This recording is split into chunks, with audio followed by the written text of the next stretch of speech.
Teacher Aya Online Tutor. Hello children!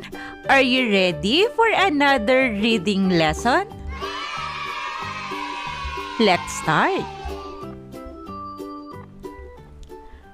I met a new student in school. His name is Gino. He is from South Korea. Gino is cheerful and kind. Again, I met a new student in school. His name is Gino. He is from South Korea.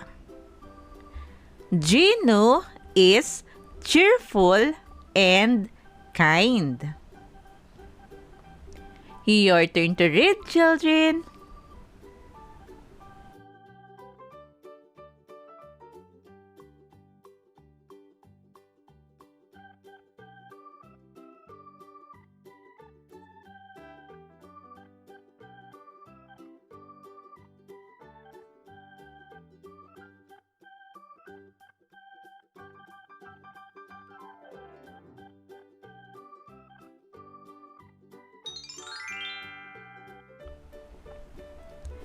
Mina is my best friend. She has a new umbrella. Mina likes it so much. It is colorful. It is from her mama. Again. Mina is my best friend. She has a new umbrella. Mina likes it so much. It is colorful. It is from her mama.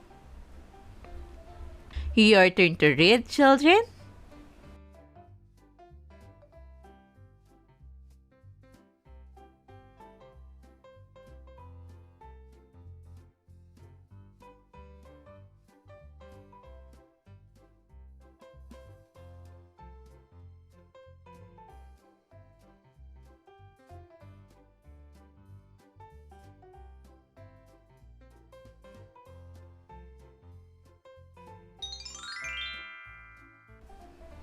Jake is my little brother.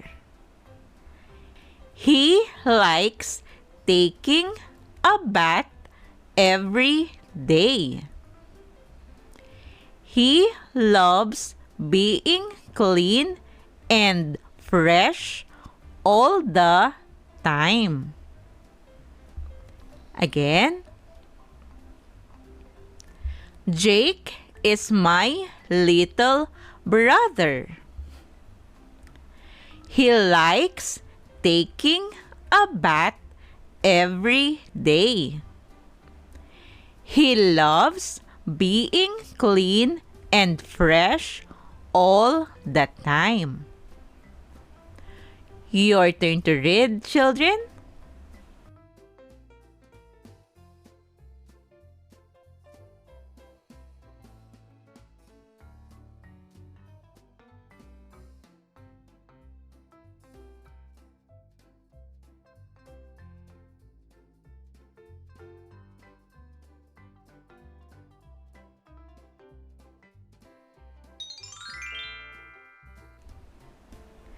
Nico is a good little boy. He likes eating healthy foods. Nico likes fruits and vegetables. He also likes drinking milk. Again, Nico is a good little boy. He likes eating healthy foods. Nico likes fruits and vegetables. He also likes drinking milk. Your turn to read, children.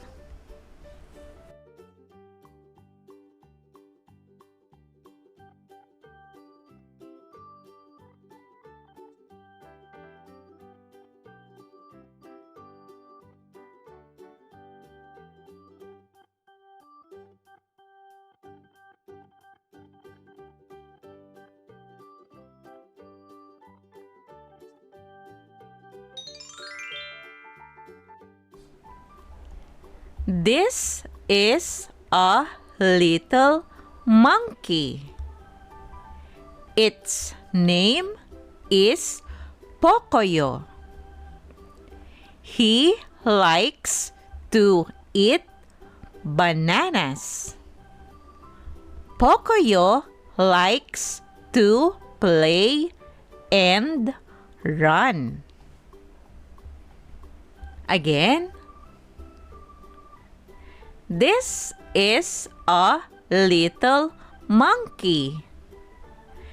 Its name is Pocoyo. He likes to eat bananas. Pocoyo likes to play and run. Your turn to read, children.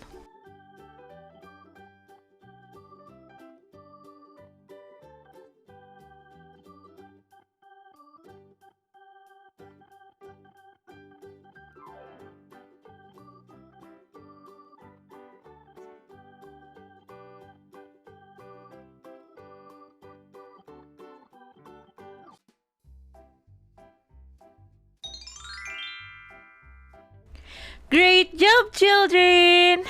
Now, let's try to read together. Are you ready? Let's start. I met a new student in school. His name is Gino. He is from South Korea. Gino is cheerful and kind. Mina is my best friend. She has a new umbrella. Mina likes it so much. It is colorful. It is from her mama.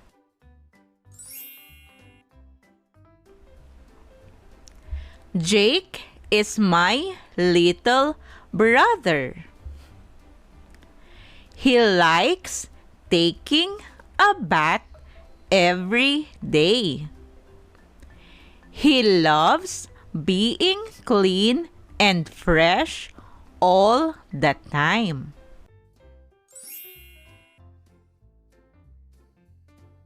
Nico is a good little boy. He likes eating healthy foods. Nico likes fruits and vegetables. He also likes drinking milk.